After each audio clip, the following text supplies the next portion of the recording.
Bonjour à tous, on attaque la dernière partie de correction du sujet sur le satellite qui s'appelle chute du satellite. Donc on nous dit que les satellites d'observation retombent sur la Terre.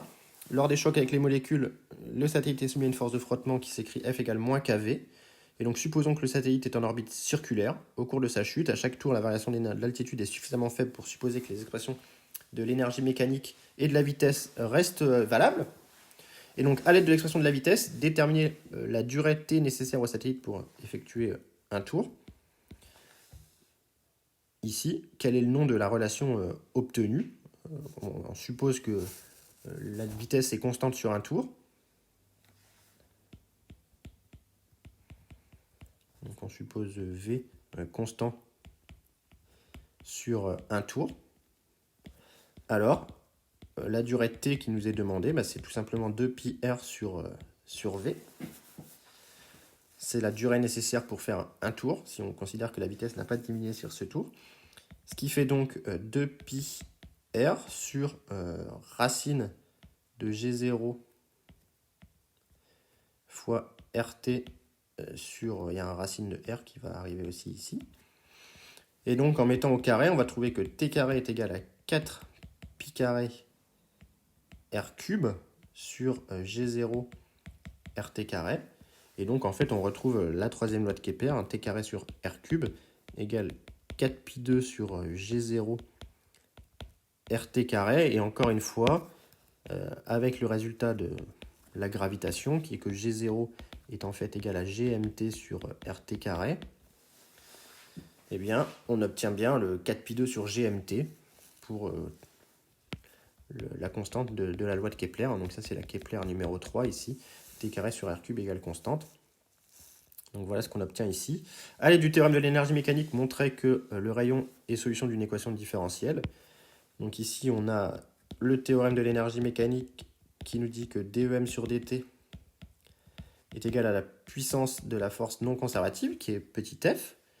Et la puissance de la force non conservative, c'est tout simplement F scalaire V, la puissance d'une force. Or, EM, c'est égal à moins G0M RT carré sur 2 petit r. Donc, DEM sur DT. Ici, c'est DEM sur DR, DR sur DT. Donc, c'est égal. Quand je dérive par rapport à R, je ne me fais pas piéger, ça fait un plus G0M RT carré sur 2R carré, DR sur DT. Et donc, j'en déduis que G0M RT carré sur 2R carré, DR sur DT est égal à F scalaire V, ce qui va me donner moins K V carré, puisque V scalaire V, ça va faire V carré. Et V carré, ça fait G0 RT carré sur R, donc ça va faire moins K G0 RT carré sur petit r. D'accord? C'est directement V carré qu'on a utilisé. Et donc de là, on va pouvoir simplifier dans cette écriture un RT carré, un G0 et un rayon. Il va me rester un rayon. Donc il me reste quoi? Il me reste que 1 demi de M fois 1 sur R dr sur dt est égal à moins K. Autrement dit, il me reste que dr sur dt, on va essayer de le mettre dans la forme proposée par l'énoncé, plus, du coup, je multiplie par 2R sur M, donc 2K sur M R égale 0. Et donc on peut poser, comme le propose l'énoncé, un facteur 1 sur taux ici, tel que taux est donc égal à M sur 2K.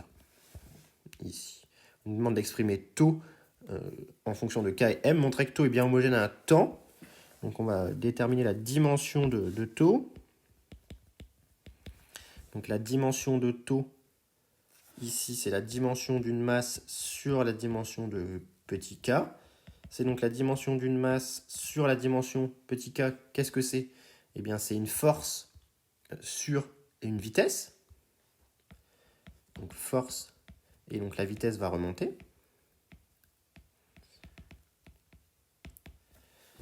Ensuite, qu'est-ce qu'on va faire? Eh bien, on va tout simplement remplacer la vitesse par sa dimension, qui est la longueur fois un temps moins 1. Et la force, c'est une masse fois une longueur fois un temps moins 2. Ce qui fait bien T. Voilà, donc c'est bien homogène à un temps. Je vérifie qu'on ne s'est pas trompé dans la dérivée.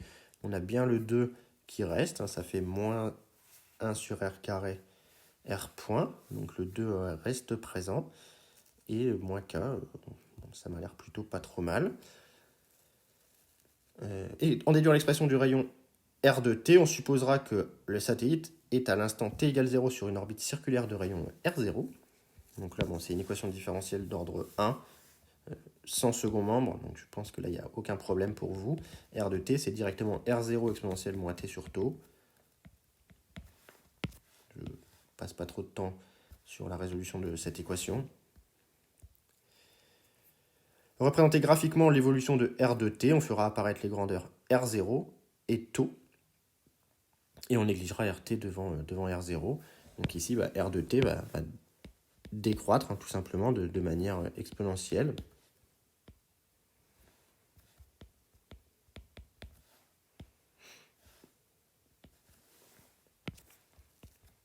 Donc R0, on nous a dit que c'était le rayon de l'orbite circulaire au départ.